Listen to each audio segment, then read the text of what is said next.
Hi friends, இன்றைக்கி சரோஜா சமையலில் ரொம்ப ஈஸியான பன்னீர் கிரேவி எப்படி பண்ணுறதுன்னு பார்க்கலாம். அதுக்கு நான் ஒரு 300 கிராம்ஸ் பன்னீரை நல்லா கொதிக்கிற வெந்நீரில் போட்டு அதுக்கப்புறமா அதை எடுத்து வச்சுருக்கேன்.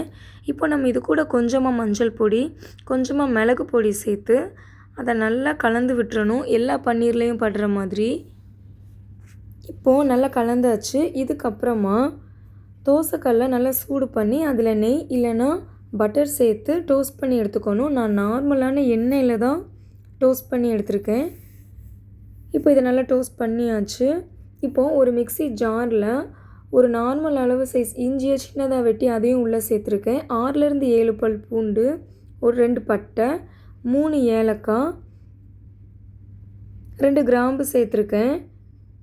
அதுக்கப்புறமா ஒரு சின்ன சைஸ் தக்காளியை சேர்த்துருக்கேன். கலருக்காக ஒரு காஷ்மீரி சில்லி சேர்த்துருக்கேன். 1 டேபிள் ஸ்பூன் பெருஞ்சீரகம் சேர்த்து பேஸ்ட்டாக அரைச்சி எடுத்துக்கணும். இப்போது இதில் 3 டேபிள் ஸ்பூன் எண்ணெய் சேர்த்தாச்சு. எண்ணெய் சூடானதுக்கப்புறமா பட்டை, கிராம்பு, ஏலக்காய் போட்டு ஒரு சின்ன சைஸ் ஆனியனை வெட்டி அதையும் உள்ளே சேர்த்தாச்சு. இப்போது இதில் உப்பு சேர்த்துக்கணும்.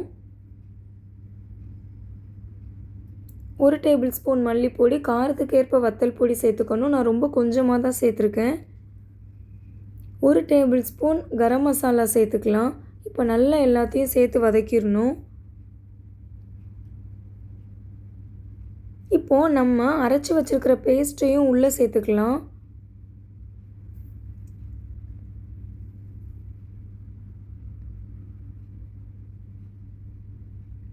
இப்போது நம்ம ஜாரில் கொஞ்சமாக தண்ணி சேர்த்து அதையும் உள்ளே சேர்த்துக்கணும். இப்போ அந்த தண்ணியும் உள்ளே சேர்த்தாச்சு. இப்போது நம்ம சேர்த்துருக்கிற மசாலாவோட பச்சை வாஸ்மெல் எல்லாம் போகிற வரைக்கும் நம்ம வெயிட் பண்ணணும். நல்லா கொதித்து எண்ணெய் பிரிஞ்சு வரும். இப்போ பாருங்கள், நல்லா கொதிச்சிருச்சு. மசாலாவோட பச்சை வாசனை எல்லாமே போயாச்சு. இப்போது நம்ம டோஸ்ட் பண்ணி வச்சுருக்கிற பன்னீரையும் உள்ளே சேர்த்துக்கலாம். பன்னீரில் நல்லா எல்லா மசாலாவும் படுற மாதிரி கலந்து விட்டுறணும்.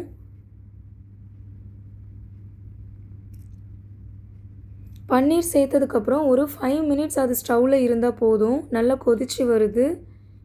ரொம்ப திக்காக வேணும்னா அதுக்கேற்ற மாதிரி நம்ம ஆஃப் பண்ணிக்கலாம். நான் செமி கிரேவியாக தான் இன்றைக்கி பண்ணியிருக்கேன்.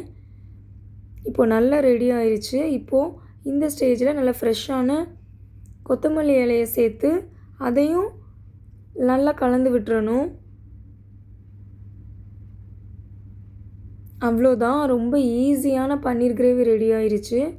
நல்ல மணமாக இருக்குது. ரொம்ப ஈஸியான பன்னீர் கிரேவி ரெடி ஆயிடுச்சு. இதை உங்கள் வீட்டில் ட்ரை பண்ணி பாருங்கள். சரோஜா சமையலுக்கு சப்ஸ்கிரைப் பண்ணுங்கள். இதை உங்கள் வீட்டில் ட்ரை பண்ணி பார்த்துட்டு எப்படி இருக்குன்னு கமெண்ட் பண்ணுங்கள். தேங்க்யூ.